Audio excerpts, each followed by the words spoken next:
नमस्कार दोस्तों, आपका स्वागत है हमारे चैनल कहानियों के दौर में। ये कहानी है बहू का माता पिता पर अत्याचार देखकर बेटी ने किया कुछ ऐसा कि बेटे और बहू के होश उड़ गए। चलिए शुरू करते हैं ये कहानी। सुनो जी, घर के काम करते करते मैं थक जाती हूँ, एक पल आराम नहीं मिलता। सुबह आपके रहते ही मम्मी जी और पापा जी को भी नाश्ता दे देती हूँ, फिर टिफिन लगाकर आपको देती हूँ। आप ऑफिस पहुँचते नहीं हो कि इधर मम्मी पापा की फिर से फरमाइश शुरू हो जाती हैं। अगर ऐसा ही चलता रहा तो मैं बच्चों को लेकर मायके चली जाऊंगी। कह देती हूँ फिर अपना और उनके खाने का इंतजाम खुद देख लेना। नीलम अपने पति राहुल से बोली।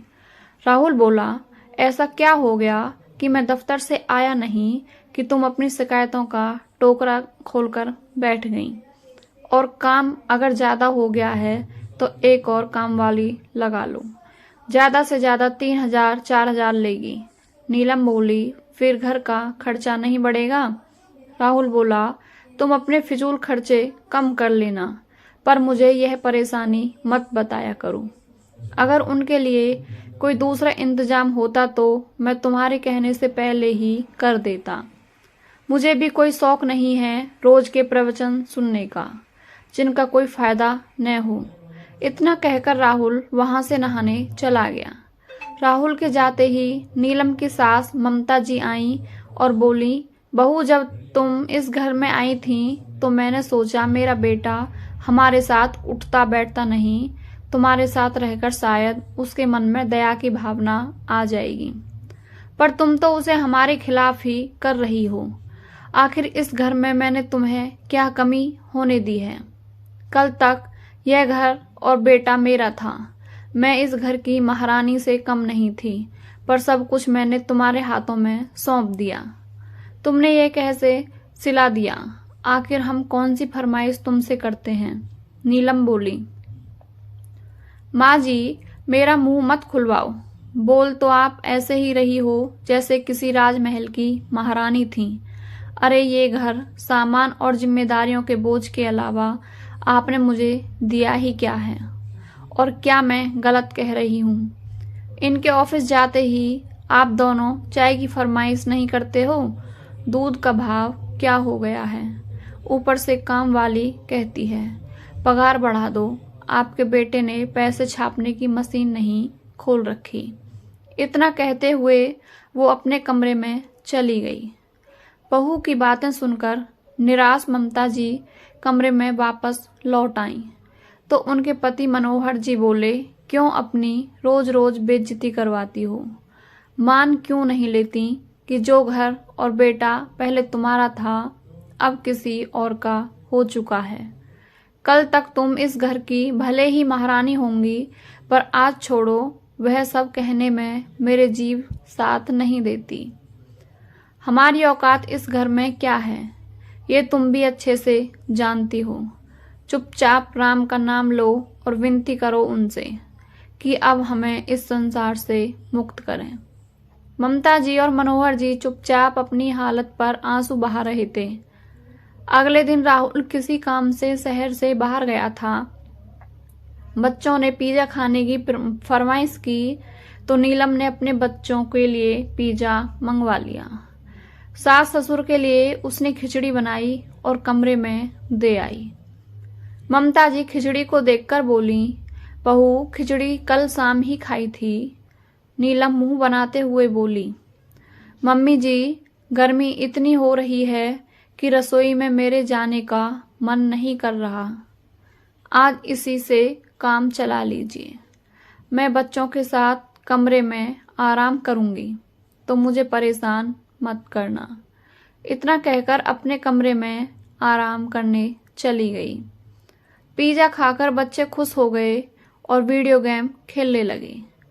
नीलम के पास कुछ काम नहीं था तो वह अपनी सहेली प्रिया से बात करने लगी और अपने घर की हालत बताई। प्रिया बोली, तुम्हें उनसे काम निकालना नहीं आता? अरे काम वाली को इतने पैसे देते ही क्यों हो? तुम्हारी सास भारी काम नहीं कर सकती, पर बैठे बैठे बर्तन तो साफ कर सकती है। काम वाली से दूसरे काम करवाओ, बर्तन धोना, सब्जी काटना, ये सब अपनी सास से करवाओ। बस बदले में जो भी चटपटा खाती हो थोड़ा सा उनके सामने रख दिया करो। नीलम प्रिया के सुझाव पर विचार कर रही थी और मन ही मन सोच रही थी कि कहीं अगर वह ऐसा करे तो सास ससुर ने विरोध कर दिया तो। तभी उसकी छोटी बहन रानी का फोन आया। पता है दीदी, मेरी सास मुझे 1 मिनट का भी चैन नहीं लेने देती। सब खाकर उठ जाते हैं, तब मुझे खाने को देती है। अगर फरमाइश ना करो तो मेरी शिकायत इनसे करती है। और ये ठहरे श्रवण कुमार तुम्हारा अच्छा है जीजा जी तुम्हारी बात सुनते हैं और तुम्हारी सास ने भी तुम्हें कभी परेशान नहीं किया। न जाने ये सास इतनी बुरी क्यों होती हैं। बहन की तकलीफ सुनकर नीलम ने निर्णय किया कि अब तो प्रिया का उपाय उसे अपनाना ही पड़ेगा। 2 दिन बाद जब राहुल घर आया तब नीलम बिल्कुल ठीक थी। जैसे ही वह दफ्तर गया, नीलम ने माथे पर पट्टी बांधी और सास ससुर को चाय देने गई। ममता जी ठहरी, ममता की मूरत। उन्होंने पूछा, क्या हुआ बहू, क्या तबीयत खराब है? नीलम मुंह बनाते हुए बोली, मम्मी जी मेरा सर फट जा रहा है। ऊपर से कामवाली बोली है कि वह बर्तन नहीं धोएगी, उसके हाथ में दर्द है। वह दूसरे काम कर देगी। अब आप ही बताइए मैं कब बर्तन साफ करूंगी और कब खाना बनाऊंगी। कोई नहीं है जिससे मैं मदद मांग सकूं। मनोहर जी शंका की दृष्टि से अपनी बहू को देख रहे थे। ममता जी बोली, ऐसा क्यों कहती हो बहू, मैंने तुम्हें बेटी से कम नहीं समझा है। चलो मैं तुम्हारी मदद करवा देती हूँ। इतना कहकर वो नीलम के साथ चली गई। रसोई में नीलम बोली, मम्मी जी आपसे बर्तन धुलवाना अच्छा तो नहीं लग रहा है। आप ऐसा कीजिए, नीचे बैठकर बर्तन धो लीजिए, आपको दिक्कत नहीं होगी। मैं बाम लगाकर दूसरे काम कर लेती हूँ। इतना कहकर वह अपने कमरे में आराम करने चली गई। रेखा नीलम के कमरे में झाड़ू लगा रही थी। वो बोली, भाभी जी क्यों आपने सर पे पाप लेती हो? जो आपको बहुरानी बनाकर घर में लेकर आई, आप उनसे नौकरानी वाले काम करवा रही हो। नीलम बोली, चुपचाप जितना तुमसे कहा गया है उतना करो। बर्तन धोना और सब्जी काटना मम्मी जी कर लेंगी। तुम कपड़े और झाड़ू पोछा किया करो और हाँ, हफ्ते में 1 दिन मेरी मालिश कर दिया करो। रेखा हैरानी से नीलम की तरफ देखती रही और अपना काम करती रही। दोपहर के खाने में नीलम ने पनीर की सब्जी और दाल बनाई। रोटी दाल के साथ पनीर की सब्जी देखकर ममता जी खुश हो गईं। ममता जी मनोहर जी से बोली, आज तो आपकी पसंद की पनीर की सब्जी बनी है। चलिए, लगता है बहू को हम पर दया आ गई। मनोहर जी ने कटोरी में चम्मच घुमाई तो एक पनीर का टुकड़ा और बाकी आलू के टुकड़े दिखाई दिए। ममता जी देखकर बोली, ये भी तो देखिए पनीर कितना महंगा हो गया है। अब सिर्फ पनीर डालकर तो सब्जी नहीं बनाई जा सकती, खा लीजिए। मनोहर जी बोले, यह तुम्हारे बर्तन धोने और सब्जी काटने का इनाम तो नहीं है? ममता जी बोली, भगवान कैसी बातें कर रहे हैं आप। अपने घर के काम करने को कोई ऐसा कहता है? भला घर में शांति बनी रहे तो मैं उसके लिए कुछ भी करने को तैयार हूँ। आप बस खाना खाकर आराम कीजिए। अब तो ये रोज का हो गया था। नीलम कुछ न कुछ बहाना करके छोटे मोटे काम ममता से करवाती रहती। बेचारी ममता जी पति को ढंग का खाना मिले इस वजह से चुपचाप सब कुछ करती जाती। ऐसा नहीं था कि वो समझ नहीं रही थी, आखिर उन्होंने अपने बाल धूप में सफेद नहीं किए थे। इसी तरह वक्त बीतने लगा। काम की थकान का असर ममता के चेहरे पर दिखने लगा था। एक दिन जब नीलम कमरे में सो रही थी और ममता जी कपड़े में धूप में से उठा रही थीं, तब मनोहर जी ने बहू के कमरे पर दस्तक देना शुरू कर दिए। तो नीलम हड़बड़ाकर उठी और बोली, बाबूजी, अपनी बहू के दरवाजे को कोई इस तरह से पीटता है? क्या तूफान आ गया जो मुझे नींद से जगा दिया? वो बोले, बहू, इतनी धूप में जो कपड़े उठा रही है वह तुम्हारे पति की माँ है और घर की मालकिन है। उसने तुमने नौकर बनाकर रख दिया है। अरे औरत तो ममता की मूरत होती है, फिर तुम्हें अपनी सास के साथ ऐसा व्यवहार करते हुए शर्म नहीं आई? देखो उसकी कैसी हालत हो गई है। नीलम बोली, बाबूजी, मैंने उनसे नहीं कहा कि अभी कपड़े उठाकर ले आओ। अरे शाम हो जाती तब आराम से उठा लाती। अगर आपको इतनी ही चिंता हो रही है तो आप कर लीजिए, वैसे भी पूरे दिन पलंग ही तोड़ते हैं आप। इतना कहकर नीलम वापस अपने कमरे में चली गई। मनोहर जी ने ममता जी की मदद की और सारे कपड़े चारपाई पर रख दिए, अपने कमरे में चले गए और बोले, अगर तुमने मेरी बात नहीं मानी तो मैं आज से खाना नहीं खाऊंगा। तुम्हारी ऐसी हालत अब मैं नहीं देख सकता। चुपचाप से थोड़ी देर आराम करो और अगर बीमार पड़ जाओगी तो न तो बेटा दवा खाने ले जाएगा और ना ही बहू 2 रोटी देगी। समझ रही हो मैं क्या कहना चाहता हूँ? ममता जी चुपचाप पसीना पोंछते हुए चारपाई पर लुढ़क गईं। रात हुई। बेटा खाना खाकर जब मोबाइल लेकर आंगन में बैठा तो मनोहर जी उसके पास गए और सारी बात बताई। राहुल बोला, क्या माँ अपनी उम्र में काम नहीं करती थी? और वैसे भी बुढ़ापे में थोड़ा बहुत काम करते रहना चाहिए। आप तो ऐसे कह रहे हैं जैसे नीलम आप लोगों को खाना पीना नहीं देती। अरे अपना घर का काम करने में क्या बुराई है? मनोहर जी निराश होकर अपने कमरे में चले गए। मनोहर जी को हर तरफ से हार चुके थे कि कैसे अपनी पत्नी की परेशानी को कम करें। तभी उनकी बेटी रजनी का फोन आया। मनोहर जी ने इतने दिनों की आप बीती बताई और बोले, बेटा, जिस पत्नी को आज तक मैंने कभी कुछ नहीं कहा, आए दिन बेटे बहू से खरी खोटी सुनाते हैं। मेरा सीना छलनी हो जाता है। आदमी हूं, आंसू नहीं बहा सकता, पर अपनी पत्नी की यह दशा देखकर भी नहीं रह पाता हूं। रजनी ने उन्हें आश्वासन दिया और बोला, बाबूजी, आप चिंता मत कीजिए। बच्चों के स्कूल में कुछ दिनों में छुट्टी होंगी, तब मैं आ जाऊंगी। आकर मैं माँ से बात करती हूँ। तब तक आप अपना और माँ का ख्याल रखना। इतना कहकर रजनी ने फोन रख दिया। समय बीत रहा था। दिनों दिन ममता जी का स्वास्थ्य गिर रहा था। रजनी छुट्टियों में मायके आई, जिसकी खबर बस मनोहर जी को थी। जैसे ही रजनी ने घर में कदम रखा, उसने देखा माँ आंगन में बर्तन धो रही थी। माँ को बर्तन धोते देख रजनी बोली, माँ, ये क्या कर रही हो? क्या रेखा ने घर का काम करना छोड़ दिया? और भाभी कहाँ हैं? भाभी, ओ भाभी! नीलम अपनी ननद की आवाज सुनकर हड़बड़ाकर उठी और आंगन में देखा तो रजनी सास के हाथ धुलवा रही थी और बोल रही थी, माँ, भैया की शादी करके क्या आप अपने लिए मालकिन लाई थी या घर की बहू लाई थी जो आज ये दिन देख रही हो? मानती हूँ बहू की मदद करनी चाहिए, परंतु उसके लिए सास की उम्र भी तो देखनी चाहिए। नीलम मुस्कुराकर बोली, अरे रजनी, आप कब आई? आने से पहले खबर भी नहीं की? तो रजनी बोली, अपने घर में आने से पहले खबर देने की क्या जरूरत है? और खबर देकर आती तो सच्चाई कैसे देखती? औरत तो ममता का रूप होती है।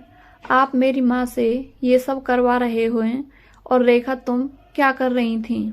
रेखा डर कर बोली, मैं तो भाभी जी की मालिश कर रही थी।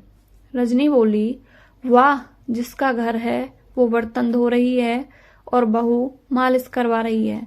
क्या जमाना आ गया है। अरे भाभी, कुछ तो शर्म करो, भगवान से डरो। कल को आपकी भी बहू आएगी, और आपसे यह सब करवाएगी तो कैसा लगेगा। नीलम बोली, घर आते ही आपने कलह शुरू कर दी। हाँ, आप तो बोलोगी ही, आपकी माँ जो है। कोई बहू की तकलीफ कहाँ देखता है। रजनी बोली, भाभी मैं ये नहीं कहती कि हर बहू बुरी होती है, पर हर सास भी बुरी हो ये भी जरूरी नहीं है। किसी और की सास अगर बुरी हो तो क्या मेरी माँ भी बुरी हो गई जो आपने उनके साथ ऐसा व्यवहार किया।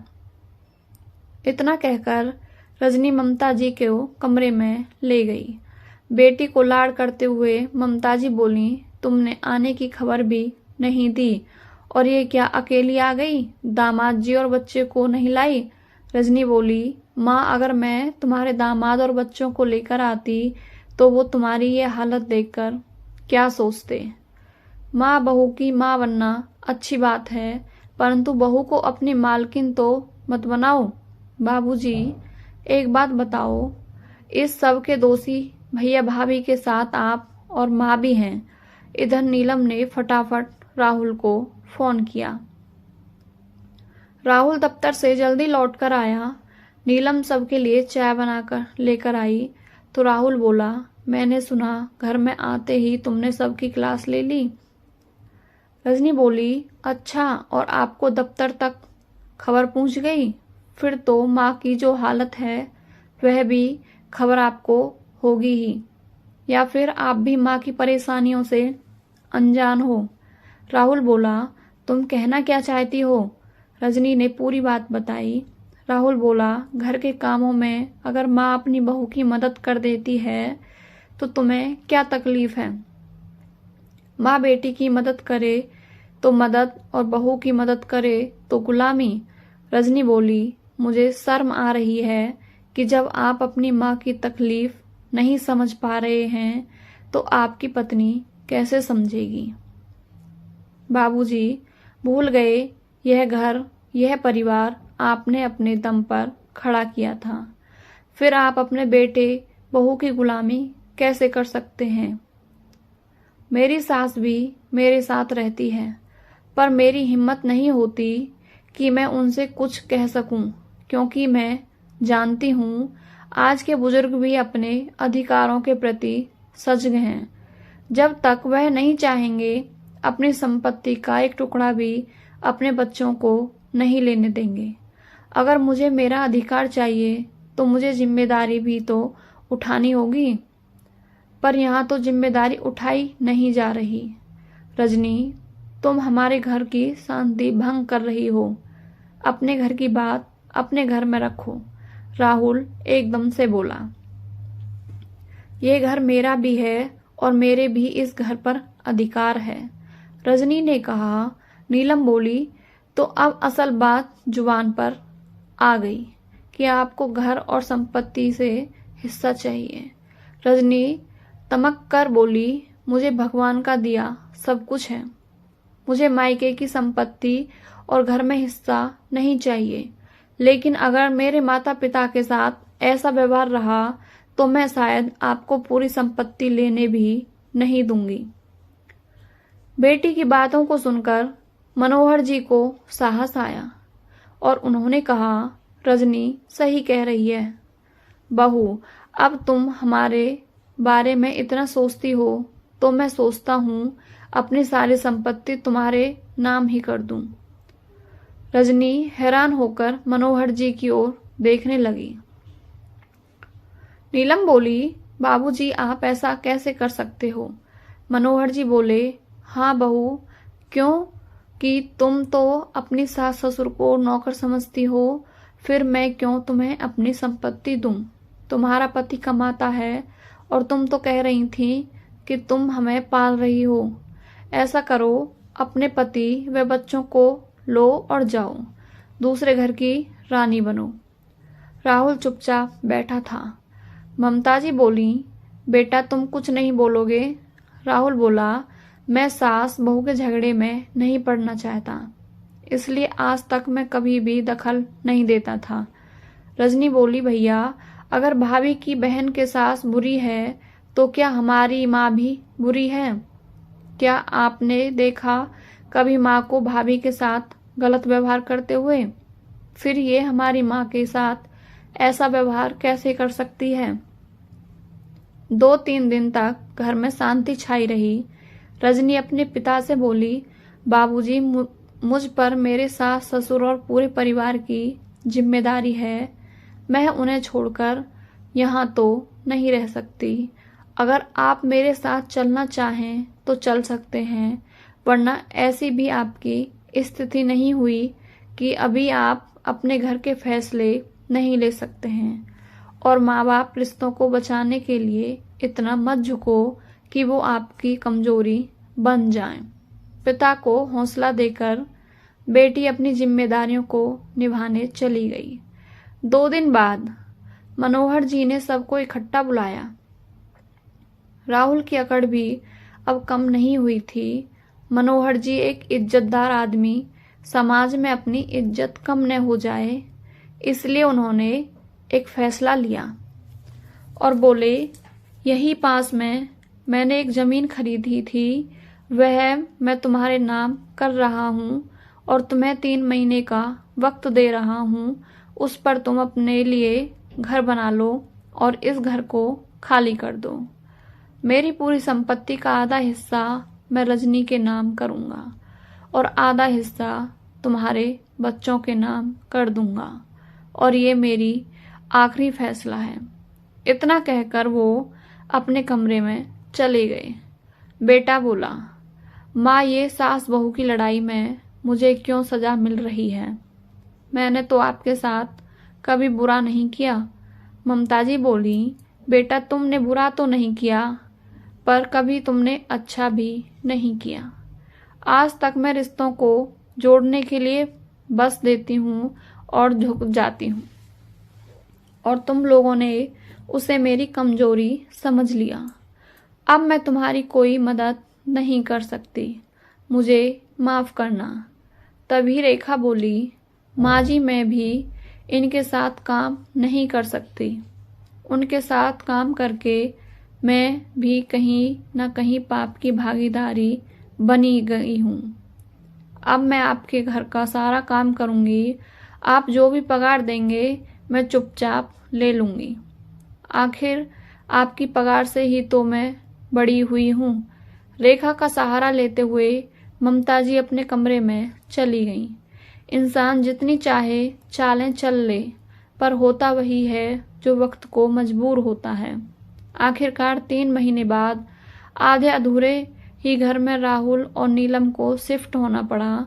अब नीलम को पैसे की बचत के लिए अपने घर का सारा काम खुद करना पड़ता था। मनोहर जी ने रेखा के पति को भी अपने घर पर काम पर लगा लिया था। वह बागवानी की देखभाल करता और बाहर के सारे काम भी करता। ऊपर वाले घर में किराएदार रख लिया तो पैसों की कोई दिक्कत नहीं थी। दोस्तों, रिश्तों को बनाने में इंसान की उम्र बीत जाती है, पर किसी एक गलती से वो रिश्ते तार तार हो जाते हैं। आपको हमारी कहानी कैसी लगी, हमें कमेंट बॉक्स में ज़रूर बताएं।